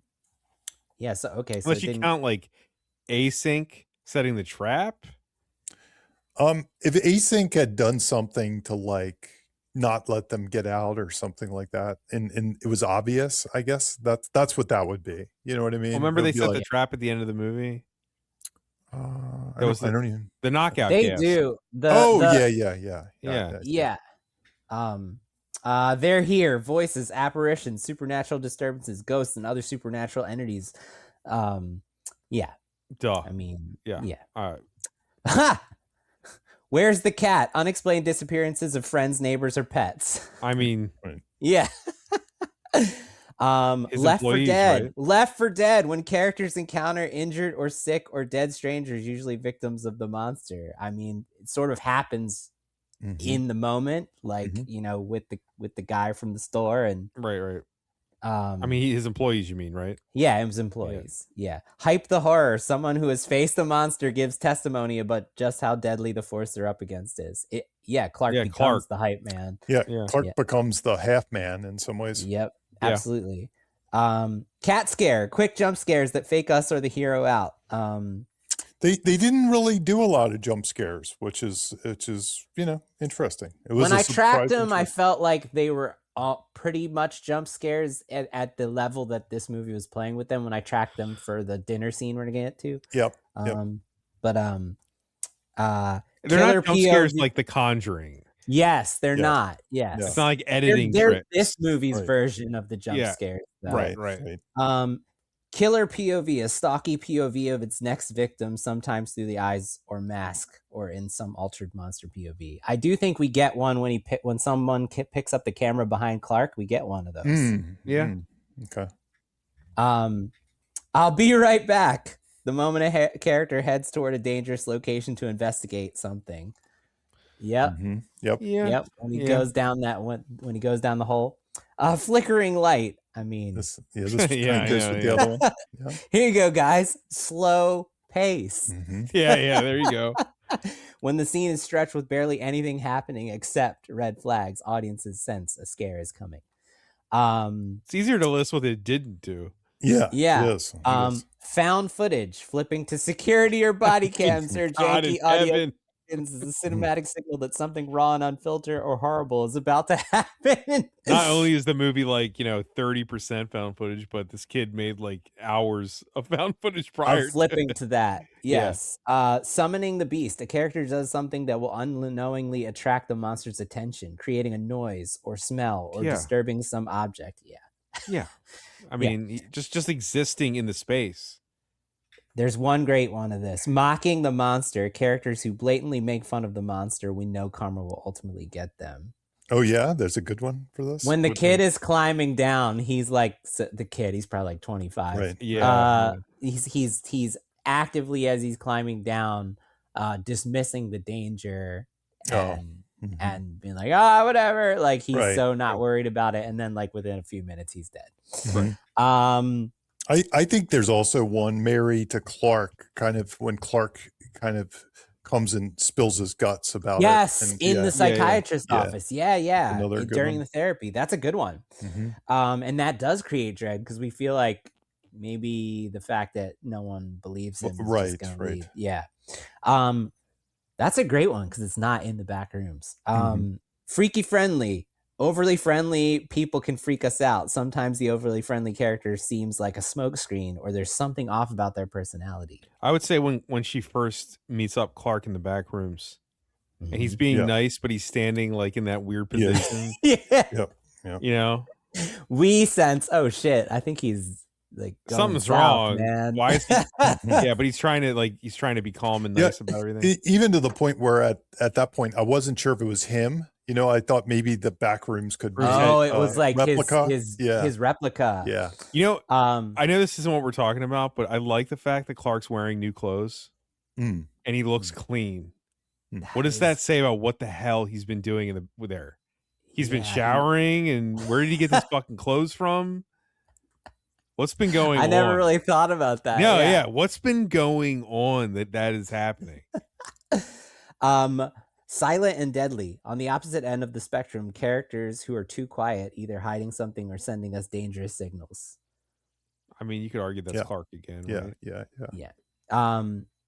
Bad temper, violent tendencies. Some people can't contain their anger. Their outbursts are a ticking clock. We know eventually that venom will explode and be focused on our heroes. Yeah, Clark at the table. Yeah. Overstepping. When characters, especially strangers, overstep prior, overtly insist on something, there may be secret dark agendas beneath the surface. I'm not sure about that one. It's not. Yeah. Is the guy watching Mark Duplass? Is he overstepping by watching Clark? Could I don't know if they don't have established boundaries. You don't feel that there's no boundaries. Yep. So that's a third that it didn't use. Yeah. Creepy obsessions. A character has an obsession they perceive as normal, but other things. There you go. So the creepy version of comic obsession. Unwanted conflict, unexpected and overblown confrontations or tensions can hint at the promise of more to come. At the therapy office, especially. Strange customs that are mysterious to the hero because they're either foreign, exotic, or just plain odd. Probably not for that one. The way I intended it. Yeah. It's gotcha. More culturally based. Why is everyone acting weird? The characters behave strangely around the hero, creating a sense of paranoia and unease. I mean, the dinner scene. Yeah, definitely. Violations of privacy, stalking or spying or going through things. Characters feel like they're being watched or followed. I mean, yes, Yep. like there's surveillance, and then we see him being surveilled. And then the last one, bomb under the table. Tell the audience something the hero doesn't know, something dangerous. The killer's in the back seat. The window's wide open. The house is haunted. Yeah. There it is. I mean, we know the back rooms is bad before we meet Clark. And I mean, the whole Mary section has that because she's a fish out of water and has never been to the back rooms before, but we know exactly what goes on in there. So there you go. Use 46 out of 50. Yeah. I mean, it's not enough. So if you're out there, look this list up, get this book. And these are like, this is what you do, right? You make a whiteboard of like, okay, because like what I read a lot, and Jamie, I'm sure you do too, and I find myself doing it too, is I'll do too many of one of these dread flags, right? I don't do enough variety. And so it's important to like, just like in a comedy that's using the same joke too much, it stops being funny. If you're just using the same one over without mixing it up, it becomes less scary. I think what really opens my eyes to these moments of dread and dread flags, and honestly it was just an attempt to try to help writers add more dread to their scripts, because I find it's a tool that a lot of writers leave in the toolbox when they're writing. But I think the best example of it, it's kind of like when we do rooting resume, is the eye-opening thing, I should say, is that how many of them are used in just small periods. So what I actually did, when I do my Save the Cat, you could check it out. I'll do an article. I'm going to do an article for Save the Cat in this. I just did it for the first 5 minutes, and I have like 10 of them just off the top of my head for the first 5 minutes. It's the dead bird on the wall is an animal encounter, weird stacked furniture, disturbing decor, eerie fluorescent helm, assault on the senses. It goes on and on and on. And it's just for the very first 5 minutes of and nothing's been said yet. Nothing's even been said. The story barely has kicked in. Discarded shoes left for dead, things like that. There's just so many. There's just so many. It's kind of unbelievable. All Too Quiet, House in the Dark, all these things. And they just come at you like one after another in the first 5 minutes. Very cool. Okay. Hero switch, heel turn, half man. Yeah. So this is just a super quick thing. So another thing from my book, a common technique that I find in horror, but I really have never seen in like an action movie, or I'm sure there's something out there. We'll find one of these executive decision. Does that have one? I don't even remember. The hero switch. Dude, Bob's just landed. I wonder. There's probably like a deep blue sea. There's probably like a drama or something that tries to pull this off, or does pull this off in some ways. But the idea is we're following a hero up to the midpoint, and then all of a sudden that hero is knocked out of the game somehow, usually killed, but is a common way. But so the person we've been following, the person that we is our hero, is our embodiment, they're just taken out, and it's very shocking and unsettling, and it almost forces the story to restart again. And I think the most recent one we saw this was Barbarian. Yep. Barbarian, almost, it's a very similar one to this. The one thing this one does different that I thought was really cool is the Mary character is introduced, and it almost feels messy in some ways, because they keep giving scenes with her, and you're like, is this character important? She's kind of off screen. They show her like at a party. There's intrigue planted around her importance emphasized. It's almost like, exactly. It's like there's a mystery of why is this person going to be important? They're trying to answer why we keep getting time with her. So every now and then they give time to her, which usually in a story you wouldn't do. It would be a bad, if Jimmy and I saw that in a script that it didn't have a hero switch or something, we might be a little confused and be like, why are you doing that? And I have seen scripts that do stuff like that all of a sudden we're just with some random character, and it doesn't pay off. There's no payoff to it. In this one, obviously the payoff is ultimately building toward the midpoint, where we switch heroes, where Mary becomes the hero. And we see this in a lot of movies, everything from Barbarian, which we mentioned, Psycho, at one point. You're probably one of the earlier ones that we've seen. I'm trying to think of what other ones. The Shining, The Fly, the ones where the hero becomes the monster. And that's another version, and another thing this one does is what I call the heel turn, from pro wrestling or something, where the hero does become a monster in the end. And in the end, they are the monster. So Clark becomes the monster in the second half of the story. So this story does that as well. The weird thing I wanted to mention, the half man, we talk about half men a lot when we talk about Monster in the House, and they're like the Quint of the story. Somebody who's faced the monster before and has some knowledge of the monster. They have some understanding. And there's all kinds of different half men. It could be anything from someone like Quint to someone like Tony Todd in the Final Destination series, where he knows because he's around death. Right. But there are a lot of different kind of people that you can go to for information. Really, the story doesn't have one until Clark becomes one in some ways. And then the Mark Duplass character is revealed. And then he's one in the end as well. He would be a good version of it. Had he been integrated earlier, yes, he would have been the half man. So Clark actually becomes the half man. And but anyway, that's all I wanted to mention, that this does the hero switch and the heel turn as well in the story. And I wanted to go ahead, Bob. Oh, I was just gonna say, like, I'm all about this as a practice or as a whatever on the page and everything. This was maybe the one part of the movie that I don't know why, that I don't know if I have the words to explain, I wasn't totally with. Gotcha. I don't know why I wasn't totally with her becoming the protagonist. Her rooting resume is mainly blank. That's part of it. I think that has something to do with it. It's the part of the movie where it lost me slightly. It's also not showing us what it doesn't need to show us what happened to Clark, but he goes away after us being so related to him for so long. Right. He's a fun character. I think he's a fun character. Yeah. I think he's relatable. He's a failure in life. Like him doing the commercials and stuff early on. Right. He's got a rooting resume. Clark's a fuck up, but I like him. Right. He's kind of funny. He's a funny guy. Like his overreactions to things and stuff are kind of fun.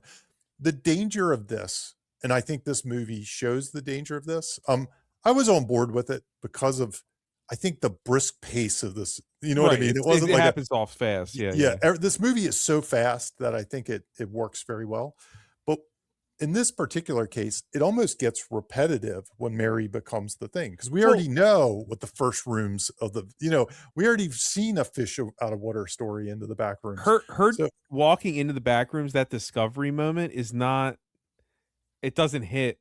It doesn't hit this. It doesn't, because I'm like, we've been here. We did this already. It's not really hitting. Yeah, and you kind of have to start the story over again. So what did they have to do? They had to show us some of her backstory, her shard of glass, and it's just when the movie gets cooking, then you got to take a breath and say, okay, now we're back in setup mode a little bit. We're back in the setup mode. So it's a risky choice, and it's it's not the standard save the cat choice. It is kind of the weird horror movie choice. Rug pull. It is a rug pull, and it is kind of a structural break the rules in some ways, because it splits the story. In some ways, she's also just not as enthralling of a character. That's it. Her character construction is very thin, and because of what's left of the movie, we don't get much more from her. It's pretty survival. It's survival. She's just got to get out. Survival, and then she has a kind of speech at the kitchen table. But I think that this movie, Bob, I think it earns it. I totally agree with what you mean about the emotional engagement with her character and her journey. It's really not as compelling as Clark's, but I think that's the point. I think I can see the point. So I don't know if you guys heard this particular quote, but Kane Parsons has said that a huge influence on the movie is 1 Hour Photo. Have you guys heard that? I have heard him Yeah, mention yeah. 1 So Hour Photo. so this is like a paraphrase. He said, so you hear that without seeing the movie, and you're like, why? How would that be possible, right? Like, how does that make any sense when you just like know the trailer, right? But like, so paraphrasing him, he said 1 Hour Photo is about a guy who's fallen into an isolated place in life. He uses specific technical functions of the modern world to give himself a profound feeling of purpose and engagement with his sense of self. And Robin Williams, like for anyone listening who doesn't know 1 Hour Photo, he plays a lonely man whose coping mechanism, but taking pictures of other people, and devolves into like killer behavior. And I feel like the only way to pull that off is to switch it, right? The only way to pull off that dinner table scene is if he goes away for a while and the POV shifts. And it also speaks to, Jamie, what you were talking about with the heel switch, the genre shift, right? Like it sells itself. Clark is the hero in an Escape the Lair movie, right? He's the guy stuck in Cube. And then when the switch happens, it's because secretly all along the movie was Jamie's other subgenre, which is an I'm the monster story, right? Yeah. And if Clark stays the focus for all that dinner scene doesn't work. I think what I was trying to say is I'm for the switch. Yeah, I got for it. I just don't find it's not her performance, it's the character. Gotcha. If you're gonna switch it, I have to be as into the character we're switching to. No offense to, I'm not talking about the actress. I'm just not as enthralled with her character. The character construction is thin. Yeah. To compare it to Barbarian, when we switched characters, we were in almost a hilarious character. Like, we were all of a sudden on board with this. Justin Long's character. Totally out of left field. The caves. Right. He's in the murder room. That was so welcome. Dirty. It was highly entertaining. The flip to that. No offense to this character, but she's just way less interesting and entertaining than Clark is. She might have trauma, but it's not executed within her. We're not aligned with her enough. And the emotional distance we're kept at works against it. And it's, once again, not the actress, but like, as she's just kind of a person that stares at things. You know what I mean? She's not like reactive or anything. You know what I mean? She's just not a very animated character on the page or screen, and it's, I don't know. That's where the movie lost me. Yeah, you know what's interesting about this movie though is that, and maybe this goes back to the YouTube series. Like, it almost feels like it's in episodic chunks in some ways. Yeah. Like that fun and game section of them going into video document is almost the entire fun and game section. It's just one long sequence, and Mary going into here, and if you couple it with the kitchen sequence, is pretty much the whole back half to the finale. It's like, it's almost like 4, it probably measures up to our 8 sequences or something like that. But it's interesting because it is kind of episodic in that way. Like, it's almost like, okay, the Mary episode is next. Like in television, like let's say this is a television series, it would totally make sense to have Clark get kidnapped in one episode, and then the next episode starts with like Mary. The next video. Basically. It tells the story. Yeah, it would basically tell the whole story if this were a streamer or something. That might work better. I don't know. If the structure was changed up, I might feel different. Well, if it was a TV show, you would have a whole 50-minute episode with Mary in the next episode, right? So and then it would be different. They could set her up, as opposed to like, we'll give you like 1 minute of flashbacks, and now she's going in the back rooms or something. Like that. I mean, from an editor standpoint, there's almost a point where you're like, those flashbacks feel like they could have been shot after the fact. Yeah. You know what I mean? Like, it almost like you could have had the movie without those flashbacks and it still would make sense. Because they tell you so little. Yeah. And maybe they were, because they do feel like a little force fed. They felt a little force fed. Like maybe they got notes that were like, we don't understand the Mary character. But they do pay off her Twitch, which I didn't put on the talking points. They do. They do. You're right. They Movie do. does also have a twitch and a not so secret weapon, but we're not going to talk Yeah, about it's it. kind of like her Yeah. shard of glass. But it's is so we don't know weapon. enough about it. Yeah. Yeah, So, we're left to kind of make it up for ourselves in some Yeah. ways. Like, which fill is in the gap. emotionally unsatisfying. I would agree, Bob. You know what? Okay, Can I just? I know we don't do this on the show much. But can I just say what I might have done had I had the Mary doing the walking through the doorway and stuff? I might have had it like Clark did a whole bunch of weird shit all the way through the back rooms until you get to until she gets to where she gets, and so it's new for us too. So it's all discovery. Like he wrote a bunch of shit on the walls. It's all discovery. It's new discovery because she's just seeing what Clark saw already. She sees what he saw. So it gets a little redundant. Yeah. Right. So I'm like, why not? If Clark was like writing crazy shit all over the walls, or maybe building his own structures that had like mirrors, like he was mirroring stuff. Well, that he had. There in is real life. Definitely some. Maybe the sequel, right? Even if the lore was different, if the lore was slightly different, she walks in, she sees her version of the Backrooms as opposed to his. Yep. But exactly. Which is where I thought it was going to go, but it's that section of her this just movie is walking through and looking at stuff like, oh my god, and it's just like, all right, come on, like we get it, we see it, yeah, we get it. But that's okay because it was building to the next scene. I know. It's fine.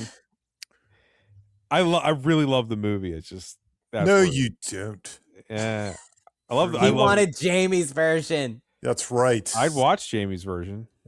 Let me edit Jamie's version. Ooh, okay. Thanks for the job of the thing that doesn't exist. Jimmy can shoot it. Yeah, right, it doesn't matter. With all my camera skills. Sure. Yes, all fun. Dreadometer. Okay, so this is the one where I'm giving the two of them assignments rather than myself. Jamie, do you want to set up the types of horror before Bob reads this madness that I wrote? Oh yeah, is the types of horror in here? Yeah. So the types of horror, this is something that I kind of stole from Stephen King and then used my own words for. So essentially, Stephen King had this thing in Dance Macabre way back when, a highly influential book for me as a kid. That said there were 3 types of horror, and then he used words, and this is why I never look up the quote, but he uses like, first I'll try to terrify you, then I'll try, what's the next one he says? Is it horrify? Horrify. And then and if that doesn't work, then I'll go for the gross out. I'm not proud, or something like that. And I never really understood what terrify and horrify meant. So after I dug into it, like I understood the way he said it because he defines it in the book, but the two didn't. To me, he chose the wrong word. I won't say he chose the wrong words, but for me, he chose the wrong words. So I basically split that into dread, scares, and gross outs. We've talked a lot about dread already. Dread is the idea that the way I define dread, in a very practical sense, is the way the world defines dread is that it's this feeling of unease, feeling something bad's going to happen. It's kind of vibes that you get that something bad's going to happen. And the way I define it is they're little nuggets, like we talked about in the script, that or story or book or movie, that are red flags that something bad's going to happen, either to the audience or to the character and the audience. Sometimes the character misses them, but as long as the audience gets that there's a red flag, that's kind of a vibe. And that's that whole list we went through earlier. That's what we were doing. Scares are what you would imagine. They are often, violent. They're less about tension and red flags. They are the thing that you're scared of in the red flags. So the thing is actually there. The evil is there. The monster is there. Something happens. That's a scare. And then gross outs are what you would imagine. They're, gore, some kind of gross thing that actually can repulse you and physically make you kind of repulsed and want to look away. Anything that happens to Ash. Anything that happens so if anyone if anyone out there is new to the show, we did, and you like this and you want to learn more, not only does Jamie have this in his book, you do one for Lights Out, you do one for the Jaws opening, which we did in the show. We did this on the Alien episode, and we did this on the Evil Dead 2 episode. We actually do 2 in the Evil Dead episode. And my favorite thing about this, Jamie, so I'll give you the Stephen King quote that wraps it up. He says, "I recognize terror as the finest emotion, and so I will try to terrorize the reader. But if I find I cannot terrify him or her, I will then try to horrify them. And if I can't horrify them, I'll go for the gross out. I'm not proud." So this Stephen King is using this. So my favorite thing about this, once we've started doing this in movies, is that there's hybrids constantly in Jaws. There's hybrids. Like a moment is simultaneously a gross out and a jump scare, right? Simultaneously. A moment is a jump scare that then moves to dread right away, right? So it's like two of these tools are happening back to back, and in each of the previous times we did this, there were one hybrid after another. So I broke down to the best of my memory, because I saw this twice the last 2 days. So we don't have the script. There's not even transcripts out there. This movie's so new. So to the best of my ability, I broke down the dinner table scene with Clark and Mary, and I don't think I missed anything. And there are 23 horror beats that are using these types of horror. So Okay, you want me to read these? yeah, go for it, Bob. Okay, these are the Dreadometer, the Backrooms kitchen scene. Sorry, that it wouldn't open right. Okay. Dread. Mary regains consciousness, tied to a chair, facing a kitchen table that's set for dinner. Dread. Clark sits across from her, along with 3 malformed entities, including his duplicate ex-wife with multiple sets of eyes. Dread. Clark explains the entities are memories of people the Backrooms has remembered over and over, their forms deteriorating each time. Scare and gross out. Grinning Clark tells Mary the entities don't feel pain. He stabs the malformed man next to him stabs the malformed man next to her in the neck. The man doesn't budge. Scare and gross out. Clark says the best part is you can eat them. He digs into the man's stomach, claws out white furniture stuffing guts. Gross out. Clark pops white guts on a plate for Mary to eat. She trembles and retches. Scare and gross out. Clark creeps open the fridge for a beverage. Instead, Kat's severed head rots on a plate. Clark says that's his assistant manager. Claims he tried to help her, but she wouldn't listen. Dread. Tearful Mary pulls on the ropes binding her, begs Clark to free her. Gross out and dread. Clark rips the knife out of the man's neck, tells Mary they're going to do an exercise. Scare and gross out. Clark slices his ex-wife's forehead, scalps her. Gross out. Clark places his ex-wife's gory scalp on Mary's head. Dread. Knife in the hand. Clark hijacks the therapy role play Mary used in their sessions, replaying the fateful argument with his ex-wife. Scare. Terrified Mary begs Clark to stop. Enraged Clark waves the knife at her, warns her to stay in character. Dread. Mary snaps and delivers a brutal diagnosis, telling Clark he blames everyone else, never takes responsibility, but it's all his fault. Dread. Trembling, Clark admits it is his fault, but says he doesn't want to change. This is where he belongs. Mary tells him he doesn't have to, but he begs him to let her go. Dread. Clark brings the knife to Mary's side, cuts one wrist free. Dread. Clark's scalped ex-wife turns her head towards a sound only she hears. Scare. She bolts to the far corner, pounds on the walls, moaning in terror. Dread. Thudding footsteps. Something's coming, and it's huge. Dread. A large shadow engulfs Clark's ex-wife, darkening the room. Scare. Next to Mary, the malformed man in the wheelchair calmly clicks on his lamp, revealing Scare, a giant malformed manifestation of Captain Clark, a distorted, horrifying pirate. Dread. Clark pleads with the monster, tells him this is Mary, their therapist, tells the monster it's okay. She says they don't need to change. Scare and gross out. Monster Captain Clark lifts Clark off his feet and chomps into his shoulder.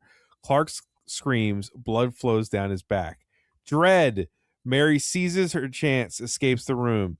Dread and gross out, Captain Clark chases her, dragging bloody Clark's corpse. So, I mean, There you that's go. 23 uses of that, and that Yeah. pretty much explains how many different times they're wielding different versions of that horror. Right. So I just thought it stood out. It's a great example of how to use these. Thanks, Bob. Yeah, no problem. I mean, like it's a pretty incredible scene altogether. Mm-hmm. It's dense. And It pays. It's got so many payoffs. Yep. You know. So it's like if you're out there and you've got you want the scene to be dynamic and layered. A good way to start is just be like, well, how can I do a dread, then a jump scare, then a gross out, then maybe how can I combine them? How can I? It's like keys on a piano, right? Like you can tell, like they're pressing the different keys to play the different types of horror music. It's good news, bad news for horror. Yeah, well, it made me think of. Do you remember John Squires, a friend of mine and a listener?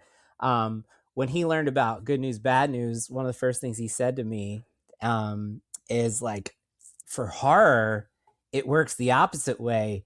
Bad news, worst news, worst news. And we actually have done in the past, inspired by that, exercises in horror movies where it is very much bad news, right. worst news. And that's absolutely what this scene is, one thing after another. So with the occasional good news thrown in there. Yeah. So. And in that section, I actually have another one thrown in that Stephen King doesn't specifically reference, but the Uncanny Valley. And this movie has so much, the whole thing's Uncanny Valley. Yeah. But this scene in particular is Uncanny Valley. Like an Uncanny Valley is when something looks real. It has like the sense of reality, but there's something disturbingly off about it. And all these characters and things like that are sitting around the table are all Uncanny Valley. As are most of the things in this movie is Uncanny Valley. I would say this scene is also where most people get the Lynch from. Mm-hmm. This feels like the David Lynch, reference. But I got to be honest, for me, you know what it made me think of? Texas Chainsaw Massacre. It's the first thing that I thought of. Yeah, it really made me think of that. I think I would imagine a lot of the same stuff, right? I would imagine that there's nothing like this in the YouTube series. It's decidedly different. Yeah, this because kind of in the horror. YouTube series you wouldn't have characters like Clark, right? Or it just wouldn't happen. That's not what he was doing in that space. Okay, confessionals and truth bombs. Okay, I'll try to breeze through this one. So I brought this up because once again, in this movie that's supposed to be weird and unconventional, it's doing very conventional stuff that we talk about in lots of the previous Hollywood cheeseburger episodes. So like this one. So confessional scenes. This is something I learned from Jack Epps Jr., who wrote Top Gun and Dick Tracy and Secret of My Success. And he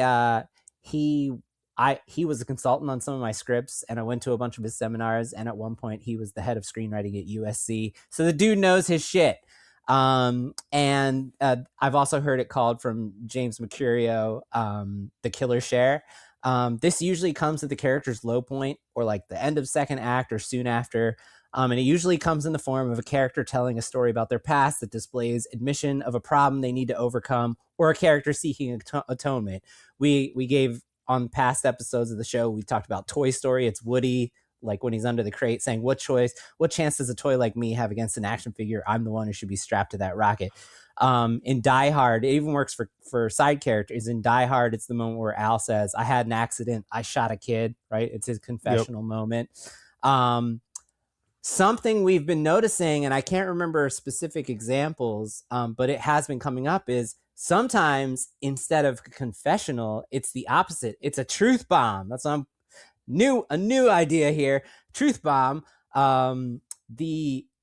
Another character is dropping a truth bomb on a character who is unwilling to have that confessional moment. And I think if we start tracking this in tragedies, we'll find that we'll start finding that instead of a confessional, you'll get a truth bomb. What's cool about this one is Mary's truth bomb does include her own confessional, right? Like she says, he's like, how do I stop doing this? And Mary says, I have no fucking idea. I can't help you, Clark. As much as I try, it's not up to me. I can't save anyone. That's her confessional. Yeah. So that's like her big moment. And then Clark refuses to change, right? He says, I don't want to change. So there you go. Like he doesn't learn. He doesn't accept. So it was just, it's something that stuck out to me that we got Mary gets a confessional and Clark refuses to confess, right? So it was cool. It's like what is the term you always use, a funhouse mirror? Funhouse mirror. Yeah. But I bet if we start tracking tragedies as the show goes on, we'll find more of these. Makes sense. Yeah. Okay, dialogue repetition. This is the last one, and I just wanted to highlight a couple moments here that I think are really instructive. I mean, this is a movie about repetition. We talk on the show a lot about repetition, and if you want an easy way to show the audience how a character, a relationship, a scenario is growing and changing, you repeat the same thing twice and then you reverse it, you subvert it. And that's the way to help the audience understand whether a character's situation is getting better or whether this character's situation is getting worse. And there's a couple great examples of this. There's many, but I'll just use two. And that's the self-help tape speech, which is when soon after we meet Clark, when we're just getting to know him, he's sitting in the car by himself listening to Mary's self-help tape. Right. And he hears her talking like, as you walk through life, the untrained mind accumulates loops, habits, behaviors to keep you drifting in circles, creating the same problem, reaching for the same solutions over and over again. What I did, one that kept me safe when I was a child, I learned to push people away before they could hurt me. And now, as an adult, still stuck right where I started, alone. Well, Clark then says that very speech to Mary as she wakes up. So like what a way to show how the tables are turning and how the character's getting worse. By using her own words to taunt her. And then my second favorite is like I love these lines. Jamie, do you workshop stuff like this? I love lines of dialogue that could like sum up a movie in one line. And it's that Clark, when he's trying to explain the Backrooms to Mary, says it's like trying to describe a dog to someone who's never seen one, then asking them to draw it. And Clark is saying that to Mary, and then in the end, when she's trying to explain to the Mark Duplass character like what the Backrooms is, she's doing the dog thing. She understands what she couldn't understand before, and now she is the one using that line. It's like trying to describe a dog to someone who's never seen one, then asking them to draw. And that line repetition is how we can understand that her character has changed. So it's just, those are two really easy to understand, really instructive examples of how to use dialogue repetition to track progress or regression. So good stuff. Does anybody, I honestly don't remember because it was a week ago. Does anyone in the movie say Backrooms? I actually don't know. I don't think they do. I don't think so. I don't think anybody says it. Yeah. That's pretty funny. I don't know. It'd be funny if they did, but they didn't. Yeah, I think that's everything, guys. Did you guys have anything else you wanted to add, or did you have anything you want to plug? Go ahead. I was going to say, I'll plug because it's related to this. I'm going to do a Save the Cat seminar with the Save the Cat people. You can sign up. It's a free one. It's a free webinar. It's going to be, so while this is focused on all these craft things, it'll be the beat sheet in particular. So I'm going to go through the beats live and then do a Q&A. And if you're listening to this well after June of 2026, I'm sure it'll be recorded and you can just go find it right now on YouTube or something like that. Similarly, I'm also going to do a blog of the beat sheet. So it's going to kind of mirror the webinar I do. Jimmy? I don't really have anything to plug. I'm just like, I'm excited that we got to do this. I'm excited that this is like a cultural moment that we're still doing the show and we could talk about. And the fact that Jamie had like his own version in development that was almost directed by Ed Sanchez, who was on the show, the director of the Blair Witch Project. I mean, it's pretty we were pretty close to it. It's really cool in that way. It's Kind like of surreal. Yeah, it's like an episode of Development Hell and an episode of our show all in one. Yes. So that I really enjoyed that. And also, like, we don't want to just say names of the movies, but we were gonna do another movie, but at last minute we were all like, no, let's do this. Yeah, we because felt it's it. so It's such a moment, and yeah. I mean, horror. So that's cool. We don't get that Yeah. much anymore. Right. No, you know what? When we started doing this show, people were still excited about movies. Yep. And like things were exciting. Going to the movies was exciting, stuff that was coming out. It is a very rare feeling now. Like that people are like, oh my God, something is happening.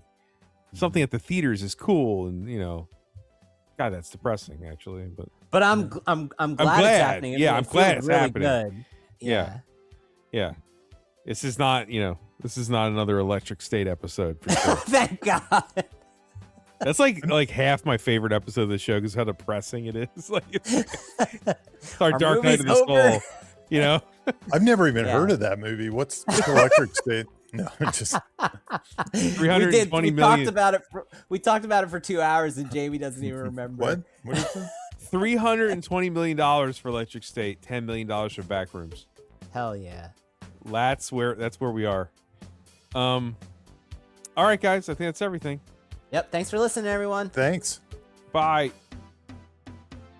Hey, this is Bob Rose, and thank you for listening to Writers Blockbusters. If you'd like to financially support the show, please consider joining my Patreon. I've been producing the podcast for several years completely out of pocket, and I'd like to keep producing it ad-free and no longer at a loss. If you'd like to help, head on over to patreon.com/Bob Rose Sucks. That's right, Bob Rose Sucks. And if you want the one and only Jimmy George to help polish up that writing project you're kind of struggling with, head on over to scriptbutcher.com. As a listener, you already know he's the best there is, scriptbutcher.com. You can also support the show by simply sharing it or leave us a review on Apple Podcasts. We appreciate both. Thank you for listening and see you next episode.